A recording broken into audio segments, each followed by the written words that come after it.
Good morning students, how are you? कैसे हो आप सब? स्टूडेंट्स, पीछे वाली जो वीडियो थी उसके अंदर हमने फर्स्ट चैप्टर के अंदर के बारे में रीड किया था। फर्स्ट चैप्टर के बारे में फर्स्ट जो चैप्टर था वो था हमारा शीत युद्ध, यानी कि कोल्ड वार। कोल्ड वार के अंदर क्या हुआ था वो सारी बातें मैंने आपको पीछे वाले चैप्टर के अंदर बताई हैं। यानी कि दो महाशक्तियों का उदय हुआ था, दोनों के बीच में काफ़ी लंबे टाइम से तक जो है शीत युद्ध चला था, 1945 से लेकर 1991 तक। यानी कि उस युद्ध के बारे में उसी का ही एक पार्ट, एक हिस्सा है ये जो सेकंड जो चैप्टर है, ये वाला दो ध्रुवीयता का अंत। यानी कि दो महाशक्तियों में से एक शक्ति का अंत किस प्रकार हुआ। यानी कि जब किसी के बीच में युद्ध होता है, जब दो महाशक्तियों के बीच में युद्ध होता है, जब एक की हार होगी तभी जाके किसी युद्ध की समाप्ति होगी। यानी कि इसके अंदर कौन सी जो महाशक्ति थी, किस महाशक्ति का जो है अंत हुआ। यानी कि सोवियत संघ और अमेरिका के अंदर से किस महाशक्ति का जो अंत हुआ था। शीत युद्ध की, इनके सबसे पहले हम इसके बारे में बात करेंगे कि शीत युद्ध के सबसे मेन जो पॉइंट थे, यानी कि सोवियत संघ का जो पतन था, दो ध्रुवीयता का अंत किस प्रकार हुआ, एक शक्ति का अंत किस प्रकार हुआ, कि दोनों में से जो एक जो शक्ति थी उसको किस प्रकार से अंत के दौर पे लेके आया गया, वो कौन सी बातें थी। सबसे पहली जो बात थी वो थी बर्लिन की दीवार। यानी कि जब शीत युद्ध का दौर जो काफ़ी सरगर्म दौर में चल रहा था, तो उस वक्त क्या हुआ था, यूरोप के विभाजन के साथ साथ जर्मनी का भी विभाजन हुआ था। जो पूर्वी जो जर्मनी है वो सोवियत संघ के हिस्से में आया था, और जो पश्चिम जो जर्मनी है वो अमेरिका के हिस्से में, इनके पूंजीवादी देशों के हिस्से में आया था। और 1961 के अंदर ये दीवार जो है खींची गई थी, और जो सबसे जो जर्मनी के एकीकरण का, इनके जर्मनी के लगा लो या फिर पूंजीवादी दुनिया या साम्यवादी दुनिया, दोनों देशों के बीच के आपस का विभाजन, इनके एक साइड में पूर्वी देश थे, एक साइड में पश्चिमी देश थे, जिससे एक साइड में इनके पूंजीवादी देश थे और दूसरी साइड में पश्चिमी देश थे। ये जो दीवार थी 1961 के अंदर बनाई गई थी, और ये जो दीवार थी 150 किलोमीटर से भी ज़्यादा लंबी दीवार थी। 28 वर्षों तक ये दीवार जो है खड़ी रही थी, लेकिन 9 नवंबर 1989 के अंदर इस दीवार को पूर्वी जर्मनी के जो आम लोगों ने इसको गिराना शुरू कर दिया था। और ये क्योंकि उन लोगों को काफ़ी सारी दिक्कतों का सामना करना पड़ रहा था, जो हम नेक्स्ट इस चैप्टर के अंदर पढ़ेंगे। यानी कि ऐसी बहुत सारी बातें हैं जो इस चैप्टर के अंदर हम रीड करेंगे, जिसकी वजह से जो सोवियत संघ का जो है धीरे धीरे पतन होता गया। शीत युद्ध के अंत के समय सोवियत संघ को यह सब चुपचाप देखते रहना पड़ गया। ऐसा किसी सैन्य मजबूरी से नहीं, बल्कि आम जनता की सामूहिक कार्रवाई के दबाव के कारण हुआ। अंत में सोवियत संघ का विघटन हो गया। इस अध्याय में हम पूरी दुनिया के विघटन के आशय के कारण और परिणामों की चर्चा करेंगे, और हम यह भी चर्चा करेंगे कि सोवियत शासन के पतन के बाद दुनिया में दुनिया के इस हिस्से में क्या क्या हुआ, और इन सब देशों के रिश्ते भारत के साथ कैसे थे। आज हम इसके बारे में पढ़ेंगे। सोवियत प्रणाली है क्या थी, कि सोवियत प्रणाली बनी क्या, सोवियत जो संघ था वो किस प्रकार बना था। सोवियत संघ जो गणराज्य है, जो रूस में 1917 के अंदर समाजवादी जो क्रांति आई थी उसके बाद अस्तित्व में आया था। उसके बाद इसका निर्माण किया गया, उसके बाद ये अपने आप को दुनिया के सामने लेके आया। यह क्रांति पूंजीवादी व्यवस्था के विरोध में थी, और समाजवादी के आदर्शों और तुलक समाज की जरूरत से, इनकी ये जो क्रांति थी वो पूंजीवादी अर्थव्यवस्था के बिल्कुल उसका विरोध करती थी, और समाजवादी अर्थव्यवस्था आदर्शों का उनका सम्मान करती थी, उनको प्रेरित करती थी। और यह मानव इतिहास में निजी संपत्ति की संस्था को समाप्त करने और समाज में समानता के सिद्धांत को सचेत रूप से रचने की सबसे बड़ी कोशिश थी। ऐसा करने में सोवियत प्रणाली के नेताओं ने राज्य और पार्टी का संस्थापक प्राथमिक महत्व दिया, और सोवियत राज्य प्रणाली की धुरी कम्युनिस्ट पार्टी, यानी कि इसके अंदर कम्युनिस्ट पार्टी का शुरू दिन से ही राज्य था, यहाँ पे कम्युनिस्ट पार्टी का ही शासन था। इसमें किसी भी अन्य राजनीतिक दल या विपक्ष के लिए कोई जगह नहीं थी। अर्थव्यवस्था योजनाबद्ध और राज्य के नियंत्रण में ही थी।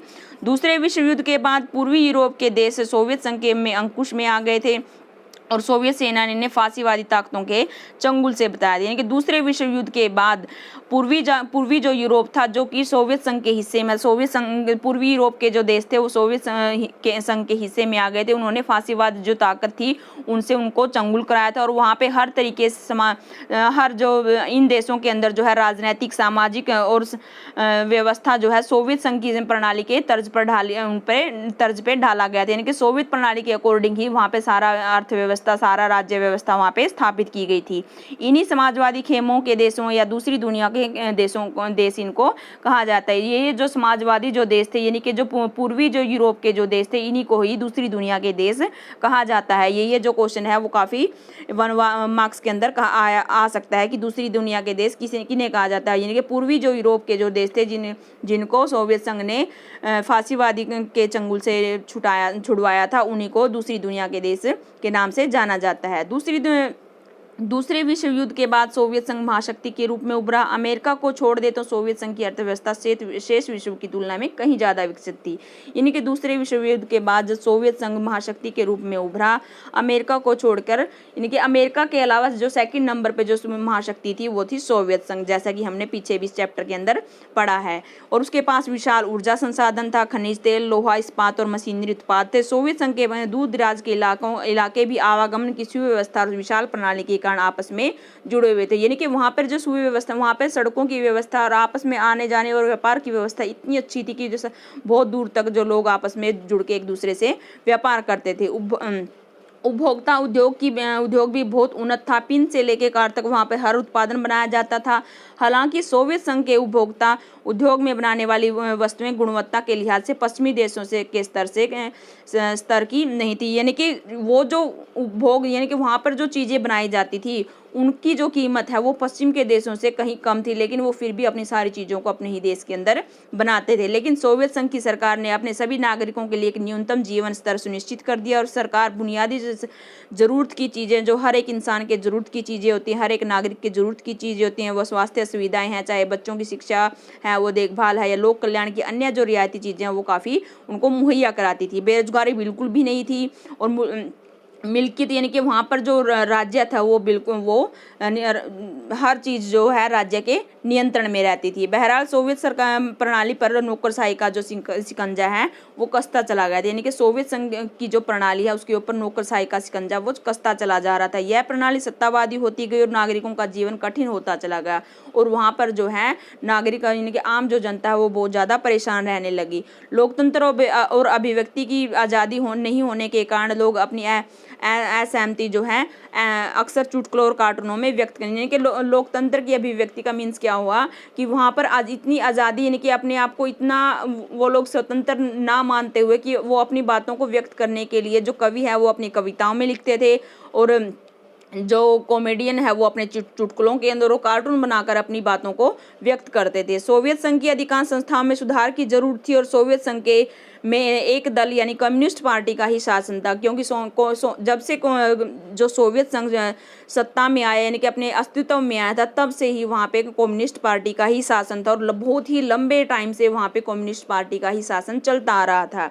और इस दल का सभी संस्थाओं पर गहरा अंकुश था। यह दल जनता के प्रति जवाबदेह नहीं था और जनता अपनी संस्कृति और बाकी मामलों के साथ संभाल और अपने आप के लिए 15 गणराज्यों को आपस में मिलाकर सोवियत संघ बनाया था। यानी कि 15 गणराज्यों को मिलाकर सोवियत संघ का गठन किया गया था। और वहाँ पर और हालांकि सोवियत संघ के नक्शे में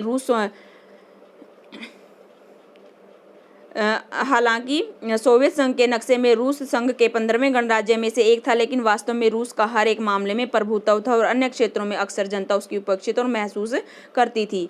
हथियारों की होड़ में अगर सोवियत संघ ने समय समय पर अमेरिका की बराबरी को टक्कर, यानी कि हथियारों की होड़ दोनों ही राज्यों के बीच, दोनों ही देशों के बीच में, सोवियत संघ और अमेरिका के बीच में बराबर की रही है, चाहे वो परमाणु हथियार है या दूसरे हथियार है, लेकिन इसकी बराबरी की कीमत चुकानी पड़ी उसको। सोवियत संघ प्रौद्योगिकी और बुनियादी ढांचे के मामले में पश्चिमी देशों की तुलना में पीछे रह गई। सोवियत संघ जो प्रणाली है जिसके अंदर पूर्वी जो देश उसके अंदर शामिल थे और पश्चिमी जो देश थे वो अमेरिका के हिस्से में शामिल थे, यानी कि पश्चिमी देशों के मामले में वो अपने आप के उत्पादन के जो संसाधन है उनसे काफ़ी पीछे रह गया था। सोवियत संघ और अपने नागरिकों की राजनीतिक और आर्थिक आकांक्षाओं को पूरा नहीं कर पा रहा था और 1979 के अंदर अफगानिस्तान में उसने हस्तक्षेप किया। इसमें सोवियत संघ की सोवियत व्यवस्था और भी ज़्यादा कमज़ोर होती गई। हालांकि सोवियत संघ में लोगों का परिश्रम लगातार जो बढ़ता गया, लेकिन वो काफ़ी पश्चिमी देशों से बहुत ज़्यादा पीछे छूट गए थे और आयात जो है खाद्यान्न व्यवस्था का जो आयात हर साल बढ़ता गया था और 1970 के दशक के अंतिम वर्षों में यह व्यवस्था लड़खड़ा गई थी और अंत में ठहर सी गई थी। इसके बाद क्या हुआ, गोर्बाचेव और सोवियत संघ का विघटन। इनके मिखाइल जो गोर्बाचेव था वो सोवियत संघ के अंदर सुधार लाना चाहता था। 1980 के दशक के मध्य में सोवियत संघ की कम्युनिस्ट पार्टी के महासचिव और पश्चिम देशों की तुलना में क्षेत्र में क्रांति रही और सोवियत संघ की इसकी बराबरी लाने के लिए सुधार में जरूर ले। गोर्बाचेव ने पश्चिम के दो देशों के साथ संबंधों को सामान्य बनाने और सोवियत संघ में लोकतांत्रिक रूप देने और वहां पे सुधार करने का फैसला किया, लेकिन ये जो फैसला था उसके अंदाजे के बिल्कुल उल्टा हुआ। यानी कि सोवियत संघ के अंदर उसने सुधार करने की कोशिश की, लेकिन वो बहुत ज़्यादा उसके बिल्कुल अपोजिट चला गया।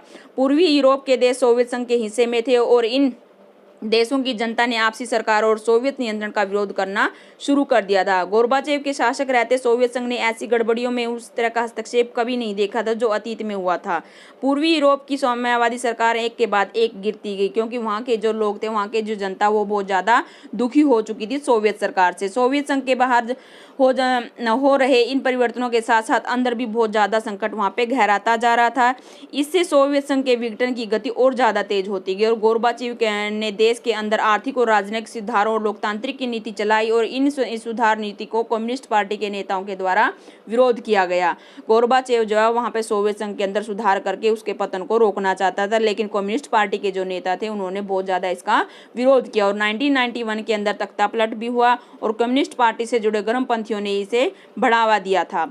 जब तक जनता को स्वतंत्रता का स्वाद मिल चुका था और वे कम्युनिस्ट पार्टी की रंगत को अपने रंगत वाले शासन में नहीं चाहते थे, यानी कि जनता को जो है आज़ाद रहने का बहुत ज़्यादा मज़ा पड़ चुका था और वो जो कम्युनिस्ट पार्टी का जो शासन है वहाँ से बदलना चाहते थे, क्योंकि बहुत ही लंबे टाइम से सोवियत संघ के अंदर कम्युनिस्ट पार्टी का शासन हो चुका था। महत्वपूर्ण भूमिका निभाई गई और ये नायक की तरह उभरे, यानी कि येल्त्सिन ने इस तख्ता और वहाँ पर जो है गोर्बाचेव ने एक तख्ता पलट के और नायक के रूप में वहाँ पे भूमिका निभाई। रूसी गणराज्य ने जहाँ बोरिस येल्त्सिन के आम चुनाव जीता था, केंद्रीय नियंत्रण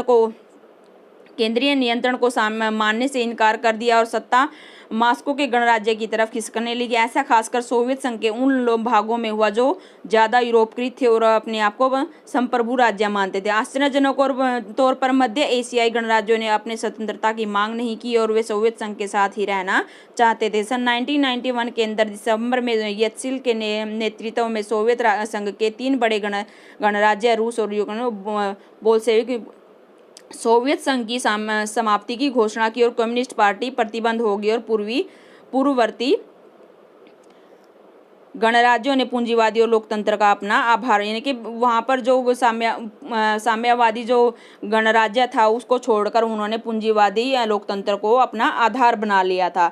साम्यवादी गणराज्य के विघटन की घोषणा के स्वतंत्रता राज्य में राष्ट्रकुल और बाकी गणराज्यों को एक राष्ट्रकुल का संस्थापक सदस्य बनाया गया। रूस को सोवियत संघ का एक उत्तराधिकारी राज्य स्वीकार कर दिया गया। रूस की सुरक्षा परिषद में सोवियत संघ की सीट मिली और सोवियत संघ ने जो अंतर्राष्ट्रीय करार और संधियां की थी उन सब को निभाने का जिम्मा अब रूस का था। सोवियत संघ के विघटन के बाद के समय में पूर्ववर्ती गणराज्यों के बीच एकमात्र परमाणु शक्ति संपन्न देश जो दर्जा रूस को मिला था और अमेरिका के साथ कुछ परमाणु निशस्त्रीकरण की दिशा में कुछ कदम भी उठाए गए। सोवियत संघ अब नहीं रहा था और इसका पूरी तरीके से दफन हो चुका था।